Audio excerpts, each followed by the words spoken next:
Good morning সবাইকে। তো ঘুম থেকে উঠে আমি রান্নাঘরে ঢুকে গেছিলাম, তো চা বানিয়ে নিলাম সবার জন্যে। বাট আমি খাই না, আমি ব্ল্যাক কফি খাই। তো তারপর বসিয়ে দিয়েছিলাম ডালটা আর তোমাদেরকে দেখানো হয়নি, শুধু জলটাই দেখানো হয়েছে। ডাল করে নিয়েছিলাম, পেঁয়াজের ডাল করেছিলাম।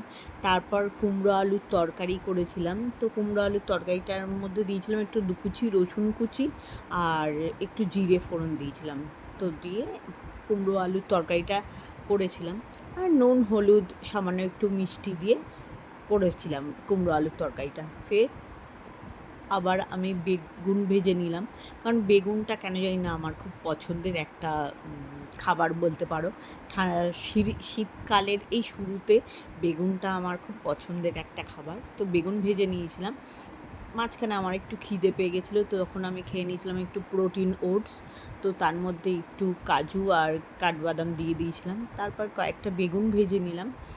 ফের রান্না করে নিয়েছিলাম কাঁচা টমেটোর তরকারি, দিয়েছিলাম সর্ষে ফোড়ন আর নুন হলুদ, সামান্য একটু মিষ্টি দিয়েছিলাম। তো এই ছিল আমার লাঞ্চ মেনু। তো টাটা, বাই।